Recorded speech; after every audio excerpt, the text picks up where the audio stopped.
Excellent. நம்மளுடைய YouTube சப்ஸ்கிரைபர்களுக்காக, அதுவும் குறிப்பாக கவர்மெண்ட் ஸ்கூலில் படித்த சப்ஸ்கிரைபர்களுக்காக நம்ம என்ன பண்ணியிருக்கோம் அப்படின்னா, இந்த குவிஸ் அப்படிங்கிறத ஸ்டார்ட் பண்ணுறோம். ஸோ நம்மளுடைய கான்செப்ட் என்ன அப்படின்னா, ஆங்கிலமே அருகில் வா. ஆங்கிலத்தை பார்த்து நம்ம ஓடிட்டு இருக்கிற வரைக்கும் நமக்கு அது வராதுங்க. ஆனால் ஆங்கிலம் இல்லாமல் இனிமேல் பிழைக்கிறது அப்படிங்கிறது ரொம்ப கஷ்டம். அப்படி இல்லைன்னாலும் பார்த்தீங்க அப்படின்னா, நம்ம ஒரு நல்லா வேலை பண்ணுவோம், ஆனால் நமக்கு சம்பளம் கம்மியாக தான் கொடுப்பாங்க. இந்த ஆங்கிலம் அப்படிங்கிறது கண்டிப்பாக நம்ம கையில் ஓரளவுக்கு இருந்தால் கூட போதும். ரொம்ப பயங்கரமாக பேசணும்னு இந்த உலகத்தில் யாரும் எதிர்பார்க்கறதில்ல. நம்ம என்ன நினைக்கிறோமோ அதை கம்யூனிகேஷன் பண்ண தெரிஞ்சதுன்னா போதும், கண்டிப்பாக நம்ம ஒரு நல்ல பொசிஷனுக்கு வரலாம். அதுக்கு இந்த ஆங்கிலம் கண்டிப்பாக வரணும். அதுக்கு நம்மளுடைய கான்செப்ட் என்னென்னா, ஆங்கிலமே அருகில் வா அப்படின்னு சொல்லி நம்ம அன்பாக ஆங்கிலத்தை கூப்பிடுறோம். சின்ன சின்ன பயிற்சிங்க.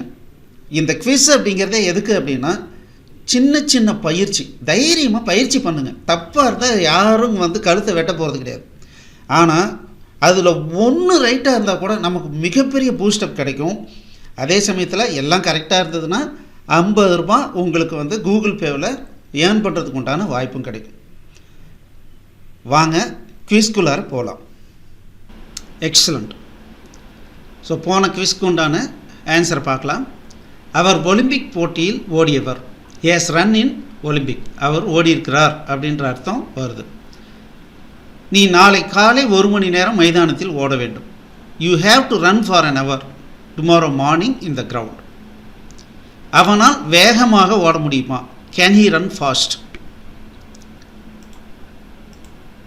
குழந்தை நடக்க முயற்சி செய்கிறது.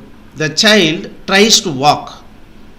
போன வருடம் குமரேசன் தொடர் ஓட்டத்தில் வெற்றி பெற்றான். லாஸ்ட் இயர் குமரேசன் வான் த ரிலே ரேஸ்.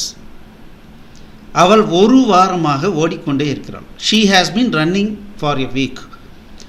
இந்த வாரத்தினுடைய குவிஸ் இதுதான். பேஜ் 1 இதை நோட் பண்ணிக்கோங்க. இதுக்குண்டான ஆன்சரை கமெண்ட்டில் போடுங்க. இது பேஜ் 2. தேங்க்யூ. ஓகே, இப்போ எப்படி இதுக்கு ஆன்சர் பண்ணுங்க? ஸோ நீங்கள் என்ன பண்ணுங்கள், வீடியோ பாஸ் பண்ணுங்கள். அந்த 6 சென்டென்ஸுக்கு ஈக்குவலண்ட்டான ஆங்கிலத்தில் அதை மொழிபெயர்த்து என்ன பண்ணணுன்னா கமெண்ட் செக்ஷனில் எழுதுங்க.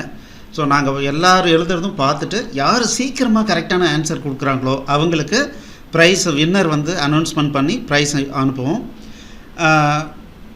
சப்போஸ் சார் நான் இன்னும் நிறைய கற்றுக்கணும் சார் அப்படின்னு நினைக்கிறவங்க, இந்த ஸ்போக்கன் இங்கிலீஷ் ஃபவுண்டேஷன் அப்படிங்கிற லிங்க் கீழே டிஸ்கிரிப்ஷன் பாக்ஸில் இருக்கு.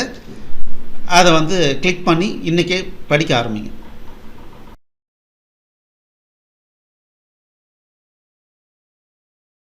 இந்த வீடியோ உங்களுக்கு பிடிச்சிருந்ததுன்னா எங்களுடைய யூடியூப் சேனலுக்கு முதல்ல சப்ஸ்கிரைப் பண்ணிக்கோங்க.